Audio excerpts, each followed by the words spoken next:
Hi everyone, good evening. अरे किती message पाठवता. लिंक चालू झाली आता. अचानक एखादी वेळेस काम येऊ शकतं मध्येच. Good evening ma'am. Good good evening. Evening ma'am. Good evening. Good evening ma'am.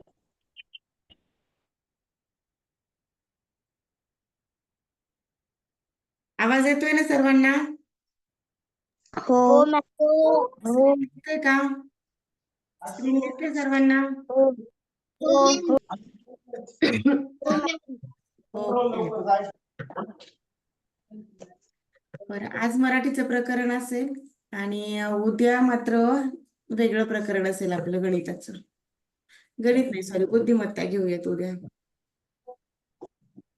आज जाहिरात आहे ना? आज मराठीच होणार आहे.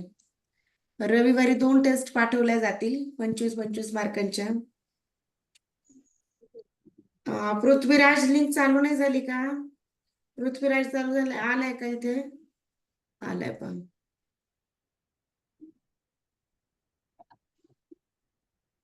हो.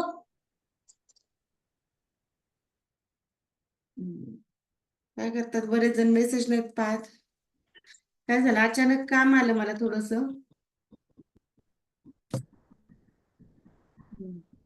ओके, कविता आणि आता फक्त कविताचा एखादाच विकडवा आहे.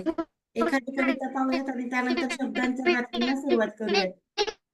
काय होतंय विराज, तुझा माईक. हा विराज, तुझा आवाज खूप ब्रेक होतोय. गुड आवाज. Evening ma'am. गुड इव्हिनिंग सर्वांना, गुड इव्हिनिंग.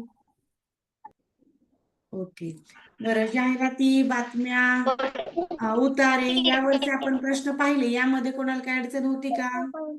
हे समजलं होतं का सर्वांना? कविता, मला जर ओके, कवितेवरचे जे प्रश्न आहेत ते सर्वच घ्यायचेत. सर्व कविता घ्यायच्यात की फक्त आपण एखाद दोन घ्यायच्या आणि पुढे सुरू करायचं शब्दांची जाती? ओके, एखाद दोनच घेतला तरी चालतील ना? कारण सोपे असतात हे जे प्रकार आहेत ते सोपे आहेत आणि जे सोपे सोपे प्रकरण आहेत सर्वांनाच खूप इझिली जातं. तर अशी जी प्रकरणं आहेत तर ती थोडंसंच घ्यायचं आणि पुढे जायचं. आणि जे ते कठीण वाटतंय त्याचा खूप जास्त सराव करायचा आपल्याला, ते रिव्हिजन करायचे. सोपी सोपी प्रकरणं किंवा खूपच सोपं जे वाटत असेल तिथे रिव्हिजन करण्याची गरज नसते. चला आले. बरं, पाहता कविता व कवितेवरती आधारित प्रश्न आहेत ते पाहूयात. आता जसं आपण उतार्यांसाठी जे नियम पाहिले होते सेम तेच नियम आहेत. इथे सुद्धा 3 प्रश्न असतात. 3 प्रश्न म्हणजे तुमचे 6 मार्क्स वाढणार आहे. जर कविता व्यवस्थित वाचलंय, कवितेचा अर्थ जर व्यवस्थित समजला तर कवितेचे 3ही प्रश्न बरोबर येतात. 3ही प्रश्न जर बरोबर आले तर तुमचे 6 मार्क्स वाढतात. 6 मार्क्स म्हणजे खूप महत्वाचे. एखाद 2 मार्कांना सुद्धा आपला नंबर मागे येऊ शकतो आणि 2 मार्कांनी नंबर पुढे सुद्धा जाऊ शकतो. म्हणजे 1-2 मार्क हे जे आहेत, आता 1ने तर कमी होऊ शकत नाही कारण एका प्रश्नाला 2 मार्क आहेत. म्हणून आपण इथे 1चा उल्लेख करता 2ने. एक जरी प्रश्न चुकला तरी 1 मार्क नाही तुमचा कमी होणार, 2 कमी होणार. आणि एक जरी बरोबर आला त्यापैकी तुम्हाला 2 मार्क्स मिळणार. या प्रकारे म्हणजे तुमचं कमी जास्त होणं हे 1 मध्ये नाही तर 2 मध्ये. 2ने कमी, 2ने जास्त. एका प्रश्नाला मार्क्स किती असतात? 2. म्हणून व्यवस्थित प्रश्न सोडवायचे, व्यवस्थित कविता वाचा, त्या कवितेचा आशय समजून घ्या आणि मग त्याची उत्तरं ठरवायची. जेव्हा आपण कविता सोडवतो तेव्हा आणखी एक पद्धत लक्षात ठेवायची की पटकन काय आहे कविता, ती कविता पटकन वाचून घ्यायची. कवितेनंतर लगेचच हे 3ही प्रश्न पर्याय न वाचता पटपट पाहून घ्यायचे काय प्रश्न आहेत आणि त्यानंतर किंवा एक पद्धत आणखी आपण योग्य आहे. मी जेव्हा प्रश्न पत्रिका सोडवायला घेत असते तेव्हा माझी एक पद्धत सांगते, मग तुम्हाला पटेल की नाही? आता मी काय करते, प्रश्न अगोदर 3ही प्रश्न जे आहेत, कविता वाचण्या अगोदर मी 3ही प्रश्न वाचायला सांगत असते आणि मी स्वतः पण हेच करते. 3ही प्रश्न मी अगोदर पाहत असते. हे 3ही प्रश्न पाहिजे, ते पर्याय पाहण्याची गरज नसते. अगोदर 3ही प्रश्न पाहायचे आणि मग कविता वाचायला सुरुवात करायची. याचा फायदा असा होतो की जो काही पहिला प्रश्न, समजा कवी घारीला का बोलवत आहे, म्हणजे आपल्या डोक्यात ते राहतंय की घार शब्द आल्यावर काय आपल्याला तिथे आपल्याला व्यवस्थित लक्ष जाणार आहे, आपण तिथे ते पुन्हा एकदा व्यवस्थित वाचणार आहे तर मी की पण याचा तसंच उल्लेख करतो. आपल्याला प्रश्नामध्ये होता, म्हणजे हे इथे नीट पाहणं गरजेचं आहे. आलं लक्षात? म्हणजे याचा असा फायदा होत असतो, जो उल्लेख झालेला आहे, ज्या प्रश्नाचा उल्लेख आलेला असेल तर ते आपण एकदाच पहिल्याच वेळी ते व्यवस्थित समजून घेतो. आता पहिला तर उतारा मी जो पण आहे तसंच तो करतो. नमुना सॉरी, पहिली कविता जी आहे ती नमुना कविता आहे.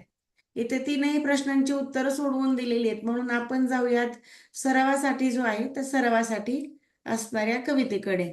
मग आता कविता मीच वाचून दाखवते. कविता मीच वाचून दाखवते, फक्त मॅडम मी वाचू. नका वाचू. वाचनाचे सराव तुम्ही व्यवस्थित घरी करा आणि वाचनाचे रेकॉर्डिंग अधूनमधून मला पाठवत राहा. इंग्लिशचं वाचन करा, मराठीचं वाचन करा, नियमित वाचन झालंच पाहिजे. थोडाफार अभ्यास कमी झाला ना तरी चालेल, लिखाण थोडंफार कमी राहिलं तरी चालतं, पण डेली हे काम करायचंच आहे, वाचन करायचंच. आलं लक्षात तुम्हाला? डेली आपण 5-10 ओळी तरी वाचन केलेच पाहिजे. किंवा बऱ्याच जणांना सवय असते की चला प्रश्न उत्तरांना गाईड घ्यायचं, समोर पटपट पटपट पाहून लिहायचं. पाहून जरी लिहिलं तरी मनातल्या मनात का होईना वाचा. वाचन केलं तर तुम्हालाच फायदा होणार आहे. बरं पहा, कविता क्रमांक 1. दूध भाकरी मजेत खातो, भू भू करून या पहारा करतो, खुशाल झोपा आम्हास सांगतो, शेताचीही राखण करतो, धन्यापरी करी खरी माया, सेवा करण्या तत्पर काया, खाल्ल्या घरच्या भाकरीला जागतो, इमानी सदा जागृत असतो. बरं, कविता कशावरती आहे हे तुम्हाला व्यवस्थित समजलेलं असेल, बरोबर ना? कशावरती कविता आहे? कुत्रा. कुत्रा. मी काल श्लोक मध्ये कुत्रा. उदाहरण दिलं होतं, एक श्लोक सांगितलं होतं की कुत्रा हा जो प्राणी आहे तो खूप इमानदार आहे आणि त्याची झोप जी आहे त्याची सावध आहे. तशी आपली सुद्धा झोप कशी पाहिजे? सावध पाहिजे. हवं तेव्हा उठलं पाहिजे, श्वाननिद्रा. हवं तेव्हा हा. बरं पहा, आता पहिला प्रश्न यावरती, वरील कवितेत कोणत्या प्राण्याबद्दलचे वर्णन आले आहे? प्रत्येकाचं उत्तर चॅट बॉक्स मध्ये असेल, ओरली कोणी उत्तर देऊ नका. ओके. पर्याय क्रमांक 4 कुत्रा, अगदी बरोबर आहे. पहा, प्रश्नाचं उत्तर बरोबर आहे. पुढचा प्रश्न, खाल्ल्या घरच्या भाकरीला जागणे या अर्थाची योग्य म्हण कोणती? खाल्ल्या घरचे वासे मोजणे, जशी देनावळ तशी धुनावळ, खाई त्याला खवखवे, ज्याची खावी पोळी त्याची वाजवावी टाळी.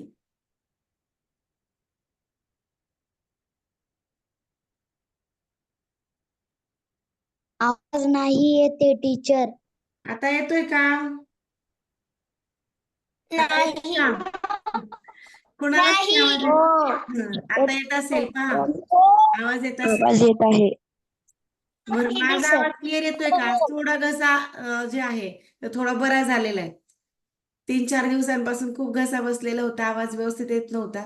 आता उद्या आणखी बरं वाटेल. ओके, प्रश्नाचं उत्तर मिळतंय पर्याय क्रमांक 4. पुन्हा एकदा 4 अगदी बरोबर आहे. खाल्ल्या घरच्या भाकरीला जागणं म्हणजेच ज्याची खावी पोळी त्याची वाजवावी टाळी. टीचर आवाज येत नाहीये. स्नेहलला आवाज येत नाहीये का? एक मिनिट हा. आणखी कोणाला आवाज येत नाही बरं? ज्यांना आवाज येत नाही ना त्यांनी एकदा रिजॉईन करा. रिजॉईन करा, मीटिंग लिव्ह करा आणि पुन्हा एकदा जॉईन व्हा. पुढचा इमानदार. प्रश्न. हो, ज्यांना असं होतंय ना आवाज येत नाही ना त्यांनी पुन्हा रिजॉईन करा. कवितेत वर्णन आलेल्या प्राण्याचा पुढीलपैकी कोणता गुण कवितेत आलेला नाही? पर्याय आहेत, सेवाभावी वृत्ती, कार्यतत्परता, स्वच्छंदीपणा, इमानदारपणा.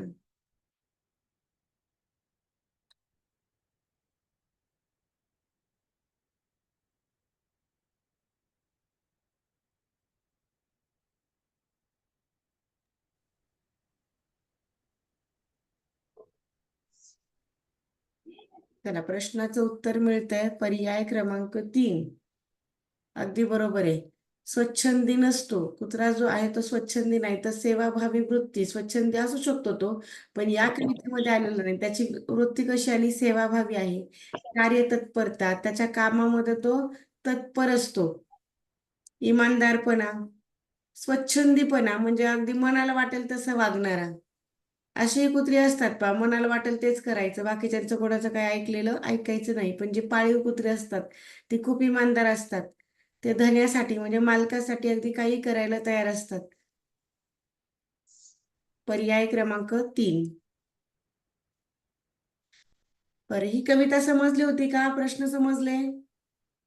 हो. हो मॅम. हो मॅम. पाहूयात पुढची कविता पहा. अशा एखाद्या तळ्याच्या बोल बोल ना. काय होतंय? मॅम तुम्ही काल जो श्लोक सांगितला ना, हा, संत तुकाराम यांनी दिला तुकारामांनी लिहिलाय का? विराज, तुकारामांनी लिहिलं असं म्हणणं आहे का? नाही मॅम. हा, तुझा आवाज नाही येते माझ्यापर्यंत.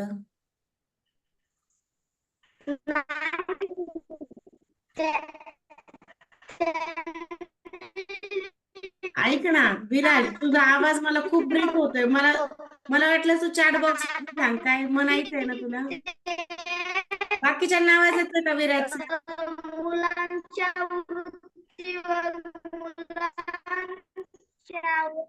ऐका, मला सांगा विराजचं काय म्हणणं आहे? तुमच्यापर्यंत येतोय का व्यवस्था? मॅम तुम्ही काल श्लोक मॅम, देऊन मला काही होता ना कळत नाही आम्हाला. हा? मॅम काही कळत बी नाही. बरं ऐका, त्याचं म्हणणं असेल व्यवस्थित, पण मला त्याचा आवाज काहीच आलेला नाही. विराज, थोड्या वेळाने जेव्हा तुला व्यवस्थित रेंज येईल ना तेव्हा तू सांग मला. पहा, ही कविता पाहूयात. अशा एखाद्या तळ्याच्या काठी बसून राहावे मला वाटते, जिथे शांतता, स्वतःचा निवारा शोधित थकून आली असते. जळातला हिरवागाळ निळाशी मिळून असतो काही, गळून पडत असता पान, मुळी सळसळ करीत नाही. सावल्यांना भरवीत कापरे, जलवलये उठवून देत, उगीच उसळी मारून मासळी, मधूनच वारा नसते येत. पंख वाळवीत बदकांचा थवा, वाळूत विसावा घेत असतो. दूर खोऱ्यात एक बगळा, ध्यानभंग होऊ देत नसतो. हृदयावरची विचारांची धूळ हळूहळू जिथे निवळत जाते, अशा एखाद्या तळ्याच्या काठी बसून राहावे मला वाटते. बरे, आणखी आहे का याच्या खाली? काही नाहीये. बरे, छानशी कविता आहे. कवीला काय वाटते? कवी जो आहे तो एका तळ्याच्या काठी बसलाय. त्याला काठी बसून काय काय वाटतंय ते एक त्याचं जे काही म्हणणं आहे त्याने ते कवितेच्या स्वरूपामध्ये सांगितलेलं आहे. बरं, आता ही कविता पण दिसेल आणि प्रश्न पण दिसेल असं आपण 2 पेज व्ह्यू करूयात, म्हणजे तुम्हाला कविता आणि प्रश्न दोन्ही दिसतील. झूम करू शकता तुम्ही.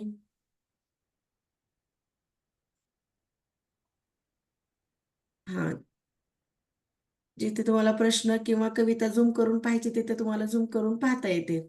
पाहता, यावरती प्रश्न आहे. सावल्यांची थरथर कशामुळे होते? लाटांमुळे, किनाऱ्यामुळे, बगळ्यामुळे की तळ्यातील माशांमुळे? प्रश्नाचं उत्तर येऊ द्या.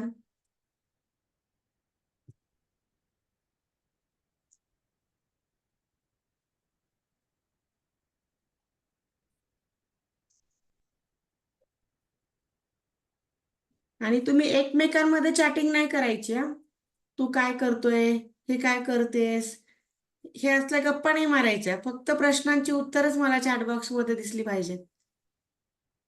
ओके, पर्याय 3, 4, 1 अशी वेगवेगळी उत्तरं येत आहेत. बरं, सावल्यांची थरथर कशामुळे होते? तर या प्रश्नाचं उत्तर आहे लाटांमुळे. लाटांमुळे, किनाऱ्यामुळे, बगळ्यामुळे की तळ्यातील माशांमुळे? आता इथे 3ही उत्तर आलेत. कुणाचे 3 आहे, कुणाचे 4 आहे. आता योग्य कोणतं आहे हे आपण पाहूया. तिथे प्रश्न पहा. आता इथे मॅम मी उत्तर फक्त किती एकच द्यायचे? दिलता. काय झालं? एकच दिला होता. नाही, आपण पाहूयात ना इथे, कारण इथं क्रॉस चेक करायला आपल्या पुढे कविता आहे. बरोबर, कविता आहे ना इथे. बर, आता मॅम आवाज सावल्यांची ब्रेक होतोय. सर्वांनाच ब्रेक होतोय का? मॅम मला होत नाही आहे. मला पण नाही. मॅम मला होतोय. मला पण अजिबात आवाज ब्रेक होतोय होत नाही. मॅम. हा, मला नाही होत.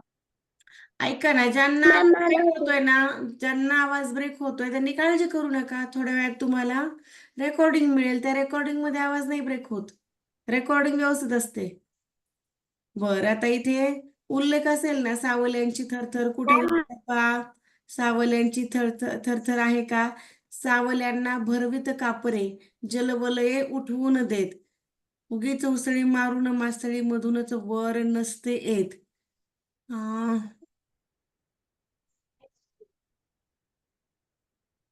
एकच उत्तर आहे, पण त्याचं लाटांमुळेच होतंय, किनाऱ्यामुळे, बगड्यामुळे, तळ्यातील माशांमुळे नाही. पण एकच होऊ शकते, याचं एवढं काही लाटांचा नाही उल्लेख. मॅम 5व्या ओळीत लिहिलं आहे. 5व्या ओळीत सावल्यांना भरवित कापरे जलवलय उठवून देत. हे काय इथे? एकदा तरी क्रॉस चेक करा. लाटांमुळेच करते मी, तरी क्रॉस चेक करा. सर्वांकडे पुस्तकं आहेत आता. बरं, पुढचा प्रश्न पहा. बगळा ध्यानस्थ का आहे? शांतता भंग होऊ नये म्हणून, पंख वाळावेत म्हणून, सावल्यांना कापरे भरू नयेत म्हणून, की भक्ष पकडता यावे म्हणून?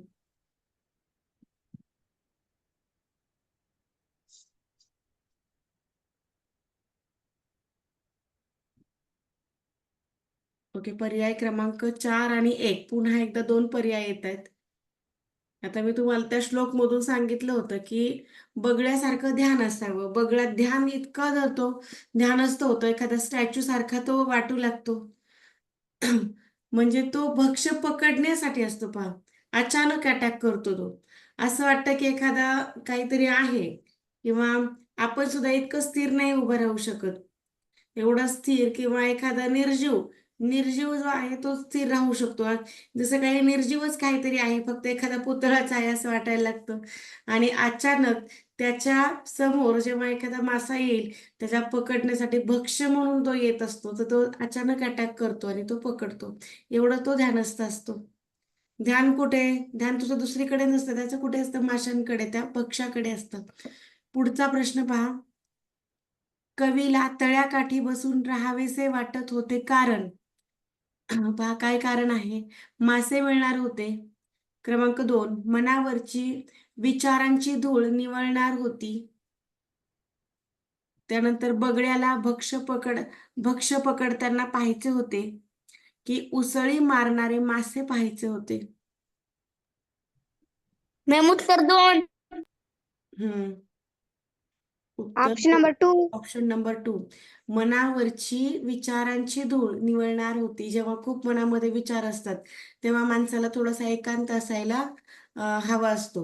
म्हणजे एकांत जेव्हा वाटतो, तेव्हा बरेच जण काय करतात, एखाद्या निवांत ठिकाणी जाऊन बसत असतात. नदी किनारी असेल, किंवा एखाद्या तळ्याच्या किनारी असेल, किंवा टेरेसवरती असेल, किंवा मैदानावरती, बागेमध्ये, एखाद्या निवांत ठिकाणी त्यांना बसावंसं वाटतं. कविता जे आहेत, तर तुम्हाला, मला वाटतं की समजले असतील. कवितेवरचे जे काही प्रश्न आहेत, तर ते तुम्हाला सोडवता येऊ शकतात. तुम्ही कवितेवरचे प्रश्न व्यवस्थित सोडवायचे, क्रॉस चेक करायचेत. आणि जे काही आन्सर की आहे आपल्या बुकमध्ये, तर आन्सर की नुसार तुम्ही चेक करायचेत. आणि जिथे प्रश्न समजलाच नाही, आन्सर की मध्ये चेक केला, पण तरी सुद्धा मॅम समजला माझं नाही, तुला बरोबर आहे. हो, तुम्ही प्रश्न चेक करत जा आणि मला कधी पण विचारा तुम्ही, की मॅडम हे प्रश्न माझे चुकले होते, मला हे समजलंच नाही, मला समजावून सांगा, तरी काय हरकत नाही. आपल्याकडे सर्व PDF या उपलब्ध असतात. हे पूर्ण जवळजवळ माझ्याकडे पुस्तक उपलब्ध आहे. पुस्तकातल्या सर्व PDF आहेत. त्याच्यामुळे तुम्ही मला सांगितलं तरी काय अडचण नाही. काही समजलं नाही तरी सुद्धा तुम्ही विचारू शकता, किंवा अगोदर सोडवत जा. आत्ता काय असेल चुकलेलं तरी विचारलं तरी काय हरकत नाही. आहे का असे कोणाचे काही प्रश्न ज्यांनी कविता सोडवलेल्या होत्या आणि चेक पण केलेल्या होत्या, पण समजलंच नाही मॅम असं माझे एखादा बरोबर प्रश्न? आहे. ओके, सर्वच बरोबर आहेत. सोडवलं. हा, इथे एक प्रश्न आहे पहा तुमच्या समोर. रहस्य या अर्थाचा कोणता शब्द कवितेत आला आहे? रहस्य म्हणजे काय असेल बरं? मर्म, निसर्ग, पोत. हा, रहस्य, मर्म, बरोबर आहे. हो, बरोबर आहे. बरं, आता या काही कविता आहेत, त्या कविता व्यवस्थित वाचायच्यात आणि त्यांच्या प्रश्नांची उत्तरं लिहायचीत. आता आपण जाऊयात शब्दांच्या जाती. पुढचं प्रकरण आहे शब्दांच्या जाती. शब्दांच्या 8 जाती असतात. कोणाला सांगता येतील बरं? शब्दांच्या 8च्या 8 एक जाती. हा, सांगा. अरे एक मिनिट, फक्त रिया सांगेल. रिया सांगते ना. अरे रिया सांगे ना, रिया रिया. एक जण जर सांगितले की नाही तर व्यवस्थित ऐकले. विशेषण क्रियापद केवळ प्रयोगी अव्यय. बरं, आता तुम्हाला तरी व्यवस्थित कळले का? तुम्ही एवढे जर सर्वांनी एकत्र सांगितलं तर कसं कळेल? हा, एक जणाचा मी माईक ऑन करते. हा, दिया दिया सांगेल आता. दिया सांग बरं, कोणत्या शब्दांच्या 8 जाती? मॅम 4 जाती आहेत. 4 आहेत. बरं, 4 सांग. ज्या माहिती आहेत ते 4 सांग. नाम, सर्वनाम, विशेषण, क्रियापद. बर, आणि पुढच्या नाही माहिती. आराध्याला माहिती आहेत का? आराध्या,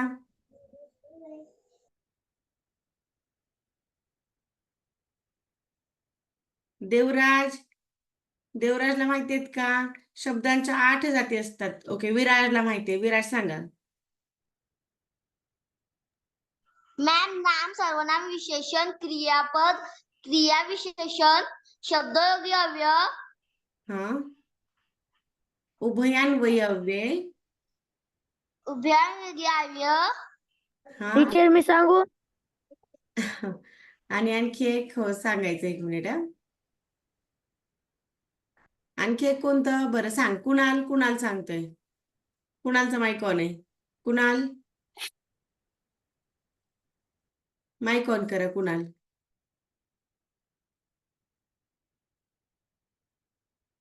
मॅम, क्रिया विशेषणावय, शब्दयोगी, उभयान्वय आणि केवळ प्रयोगी. हा, शब्दांच्या 8 जाती असतात. 8 पैकी तुम्हाला 5वी पर्यंत, म्हणजे अगदी दुसरी, तिसरी, चौथी आणि 5वी पर्यंत तुम्हाला 4च शब्दांच्या जातीचा अभ्यास हा मराठीमध्ये करायचा असतो. त्या 4 शब्दांच्या जाती म्हणजे अव्यय आणि सव्यय असतात पहा. ज्याला पुढे अव्यय अव्यय लागलेले असतात ते अव्यय असतात. पुढच्या 4ला सर्वांना अव्यय हा शब्द लागतो. हा, नाम, सर्वनाम, विशेषण आणि क्रियापद. आता या 4 जाती आपल्याला शिकायच्या आहेत. आणि ज्या पुढच्या 4 आहेत तर त्या पुढच्या वर्षी आहेत तुम्हाला. त्या सुद्धा नावं माहीत असणं गरजेचं आहे. कारण इथे जरी मराठीमध्ये नाही विचारलं तरी तुम्हाला त्या इंग्लिशमध्ये आहेत पहा. ऍडव्हर्ब, प्रिपोजिशन, इंटरजेक्शन, हे जे आहेत तर ते तुम्हाला तिकडे आहेत. इंग्लिशमध्ये विचारलं जातं. इंग्लिशमध्ये तुम्हाला या 4 पेक्षाही त्या 4 वरती जास्त प्रश्न येतात. या 4 व्यतिरिक्त 5वी कोणती आहे? क्रिया विशेषण अव्यय, शब्दयोगी अव्यय, उभयान्वयी अव्यय आणि 8वी आहे केवल प्रयोगी अव्यय. पण या होत्या शब्दांच्या 8 जाती. यापैकी आज पहिली जी जात आहे नाम. नाम कशाला म्हणायचंय ते आपण पाहूयात. आता इथे नामाची व्याख्या दिलेली आहे तुम्हाला. कोणत्याही दृश्य. ऐकून घ्या तुम्ही, ऐकून घ्या. साईराज ऐकून घ्या. जर काही नाही समजत नसेल तर मला नंतर विचारा. काय होतं, एखाद्याला सांगायला लागलं की ही लगेच व्याख्या दुसरे पण आम्हाला बोलतात. तिसरीला समृद्धीला होती. काय झालं? ही व्याख्या आम्हाला तिसरीला समृद्धीला होती. हो, बरोबर आहे. तिसरीला पण होती. आता वेगवेगळ्या व्याख्या आपण सुद्धा तयार करू शकतो नामाच्या. पहा, आता इथे जी व्याख्या दिलेली आहे ती व्याख्या आणि आणखी एक व्याख्या तुम्हाला देते. पहा, कोणत्याही दृश्य, अदृश्य, सजीव, निर्जीव वस्तूच्या नावाला नाम असे म्हणतात. दृश्य म्हणजे कसे? दिसणारे. काही असेल ते दिसणार. आलं लक्षात? कोणतं दृश्य म्हणजे दिसणार, दृश्य म्हणजे न दिसणार. दृश्यमध्ये आपल्याला भरपूर काही दिसतात, झाडे दिसतात, वस्तू दिसतात, बऱ्याचशा घरातल्या, घराबाहेरच्या, शाळेतल्या त्या दृश्यमध्ये आल्यात. पण काही मात्र फक्त नावच माहिती आहेत, मॅम ते अदृश्य आहेत. दिसत नाही ते अदृश्य. का हा जे दिसत मॅम नाही ते अदृश्य आहे. आणखी एक राक्षस आहे, परी आहे, देव आहे, परीस आहे, हे आपल्याला दिसतं का? फक्त यांची नावच ऐकली आपण. हा. त्यानंतर सजीव आहेत, लिव्हिंग थिंग मध्ये जे काही आहे, जे हालचाल करतात ते सजीव आहेत. मग त्या सजीवांना पण जे आपण सजीव त्यांनी नावं दिलेली आहेत ते सर्व सजीव, त्यांचं हे नाव. त्याबरोबर निर्जीव काही वस्तू ज्या असतात त्या हालचाल करत नाहीत, त्या नॉन लिव्हिंग थिंग मध्ये घेतो आपण. दगड असेल, भिंत असेल, घर असेल, तर दिसायला सुंदर असतील पण ते हालत नाहीत, त्यांच्यामध्ये जीव नाही, म्हणजे त्या निर्जीव आहेत. वस्तूच्या नावाला नामच नाही. Ma'am diamond. काय हो डायमंड? वस्तू असेल, वास्तू असेल, व्यक्ती असेल, पदार्थ असेल, फळ, पक्षी, काही एक असेल, काही पण असेल, प्राणी असतील, फुलं असतील, धान्य असेल, कशाच्याही नावाला दिसणार असेल, न दिसणार असेल, खगोलीय वस्तू असतील, अगदी युनिव्हर्स मध्ये दिसणाऱ्या, पण त्यांना सुद्धा एक नाव आहे. मग त्या नावाला नाम असं म्हटलं जातं. काही असेल ते, दिसत असेल किंवा नसेल, जिवंत असेल किंवा नसेल, आलं लक्षात? पण ते काय आहे? कीटक असेल, मोठे प्राणी असतील, कीटक असतील, फळं असतील, जिल्हे, गाव, प्रदेश, काही एक असेल, तारे असतील, नक्षत्र, ग्रह, मुलांची नावं, मुलींची नावं, या सर्वांच्या नावाला नाम असं म्हटलं जातं. जसं की ते नामं दिलेली आहेत पहा तुम्हाला. पुढील नामं वाचा व लक्षात ठेवा. कशा कशाची आपल्याला काही नावं वाचायची काही गरज नाही, एवढं वाचा फक्त. फुलांची नावं, फुलांची नावामध्ये फुलं सर्वच आली. जसं की गुलाब हे नाम आहे, मोगरा, चाफा, जाई, चमेली, कमळ इत्यादी. त्यानंतर फळांची, पक्ष्यांची, वन्य पशूंची. वन्य पशु म्हणजे जंगलामध्ये राहणारे प्राणी. पाळीव पशूंची नावं, नद्यांची नावं, पर्वतांची नावं, वस्तूंची नावं, त्याबरोबर मुलींची नावं, मुलांची नावं, देशांची नावं, धान्याची, ग्रह, नक्षत्र, तारे, काल्पनिक नावे. काही तर फक्त कल्पना करतो आपण की अमृत आहे का? अमृत एखाद्या मुलाचं पण नाव असतं, आणि अमृत एक असं पेय आहे की ते जर पिलं तर त्यानं मरण येत नाही असं म्हटलं जातं. पण असं अमृत कोणी पिलेलं आहे का आपल्यापैकी? मिळालंय का कोणाला अमृत? आलंय का? तुमच्यापर्यंत आलं होतं का? आपल्यापर्यंत नाही. हा नाही. हा असं म्हणजे कल्पनेतले, म्हणजे आपल्याला ज्या काही गोष्टी आहेत, पुरातन गोष्टी आहेत, तर त्यामध्ये सांगितलेलं आहे, किंवा ज्या देवाधर्माच्या गोष्टी आहेत त्यामध्ये असा अमृताचा, स्वर्गाचा याचा उल्लेख असतो. की परीस आहे, परीस जर कशाला चिटकलं तर त्याचं सोनं होतं. परीस घेऊनच फिरले असते लोक, कशाला पाहिजे तिथं सोनं केलं असतं. दगड दिसला, लावला परीस त्याच्या सोन्याचं, बघ एवढं मोठा, त्या सोन्याला किंमत राहिली असती का? जर खरोखर परीस असतं आणि त्या परीस पासून जर सोनं तयार झालं असतं तर त्या सोन्याला किंमत राहिली असते का? नाही. नाही. हा, राक्षस, देवदूत, म्हणजे काय कल्पनेतली नाव आहेत ही. त्याबरोबर गुणांची नावं, हे महत्वाचा पॉइंट आहे पहा. गुणांची नावं यांना सुद्धा नाम म्हटलं जातं.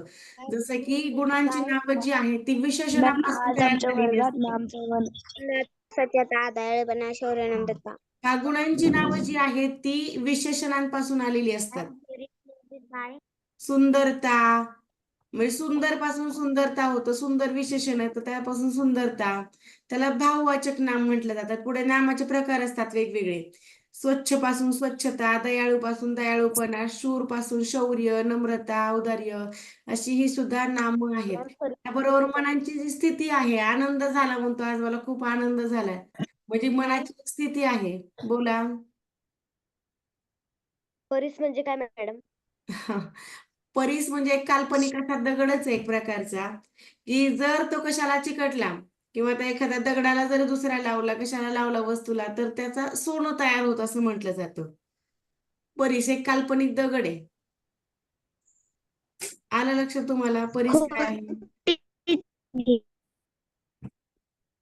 त्याच्या स्पर्शामुळे सोन्यामध्ये रूपांतर होणार तो. मनाच्या स्थितीची नाव आहेत आनंद, कौतुक, दुःख, ममता, हास्य. ऋतूंची नावं, मुख्य ऋतू, उपऋतू सर्व आले याच्यामध्ये. उन्हाळा, पावसाळा, हिवाळा, त्याबरोबर वसंत, ग्रीष्म, वर्ष, शरद, हेमंत, शिशिर. झाडांची नावं, कीटकांची नावं, त्याबरोबर राज्याची नावं, जिल्ह्यांची नावं, डाळींची नावं, महिन्यांची नावं, आणखी कशा कशाची नावं राहिले ते शोधून काढा आणि त्या सर्वांची नावं म्हणजे नाम. आता सोपं आहे की नाही नाम लक्षात ठेवणं? नाम समजलं का? नाम कशाला म्हणायचं? कशाचंही हो नाव मॅम. असू द्या, कशाचंही. हो. हो. बरं, आता यावरती प्रश्न आहेत, आपण नामावरती प्रश्न आहेत ते पाहूयात. पहा, पुढील प्रत्येक वाक्यातील नाम ओळखून त्याच्या योग्य पर्याय क्रमांकाचं वर्तुळ रंगवायचं आहे. यामधला पहिला प्रश्न आहे, मला त्यांनी वाचनाचा छंद लावला. मग यामध्ये नाम कोणतं आहे? छंद. चार बॉक्स मध्ये आहे. छंद. हा, छंद. छंद. बरोबर आहे. बॉक्स आहे ना आपल्याकडे, चॅट बॉक्स मध्ये ना उत्तर द्या ना. आता एक दोन जण उत्तर देतात आणि बाकीचे फक्त ऐकून सांगतात मग. हा, पुढचा प्रश्न पाहता, आम्ही सर्वजण वाहतुकीचे नियम पाळतो. काय आलं तुमचं उत्तर? पर्याय क्रमांक 1. ओके, रेवती, श्वेता, मुग्धा, वृंदा, मल्हार, नियम. साईराज यांचं उत्तर आलं. पर्याय 1 मध्ये आहे नियम. बरोबर आहे, नियम हे नाम आहे. सकाळी मी उबदार धुलईतून बाहेर पडले.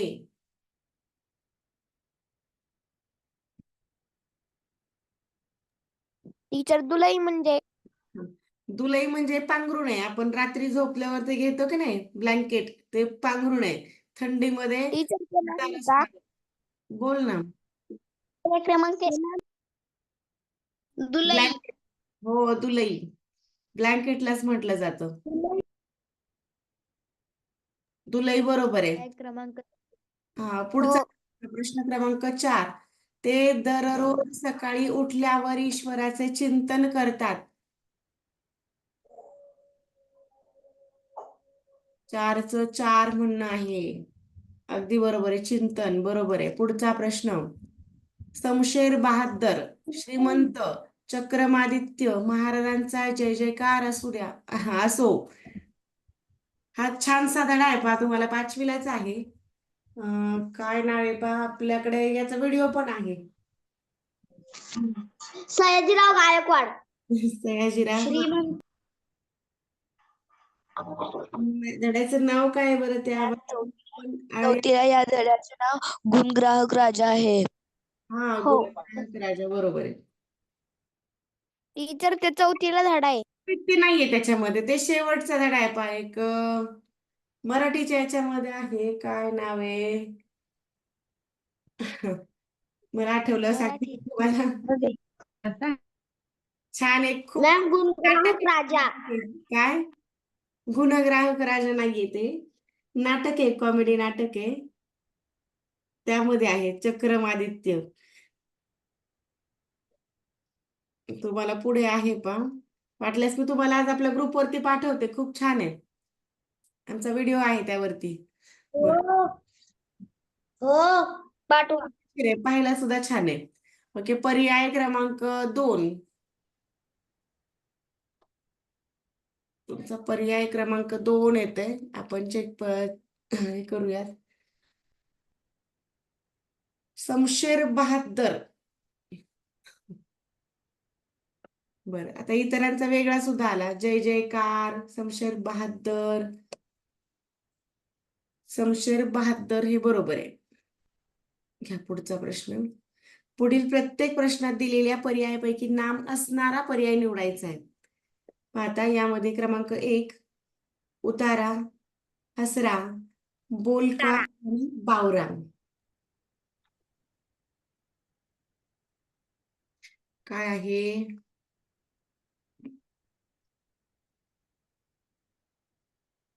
उतारा. बरोबर आहे. पर्याय 1, हसरा नाही. हसरा कोणाचं नाव नाही. अनेक वाक्यांपासून जे तयार झालेलं आहे 5-10 ओळींचं, त्याला उतारा म्हटलं जातं. उतार हो, उतारा. आता पुढचा प्रश्न. गर्द, गर्व, गर्विष्ठ आणि उत्कृष्ट नाम कोणतं आहे यामध्ये?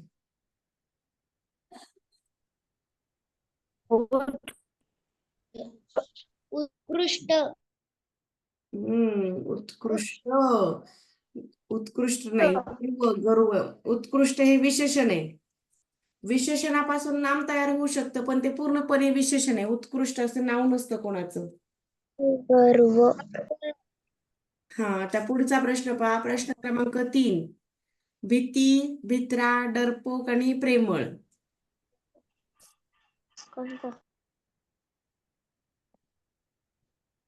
ते 3चं एक म्हणणं आहे. भीती, बरोबर आहे. मनाची भावना आहे की नाही, मनातील भीती, आनंदाचं असेल भावना किंवा भीतीची असेल. भीती नाव दिलंय त्याला, भीती वाटते मला आज. हा, अशी भीती. भीती हे सुद्धा नाम आहे. पाहता पुढे. कुशल, वाचन, तज्ञ आणि रुबाबदार. एखाद्या क्रियेला सुद्धा नाव दिलेलं असतं, ते सुद्धा नाम मध्ये येतं. 1 आणि 4 येतायत. वाचन ही एक क्रिया आहे. वाचन क्रिया आहे म्हणून वाचन हे नाम आहे. बोला ना, बोला, काय डाऊट होता का? हा, 5वा प्रश्न यापैकीच आहे. नाम असणारा शोधायचा आहे. उत्साह, वर्णनीय, होतकरू आणि प्रापंचिक. उत्साह उत्साह उत्साह अगदी बरोबर, उत्साह. उत्साह प्रश्न. उदार, उत्कृष्ट, उत्तम आणि उद्यम. उत्तम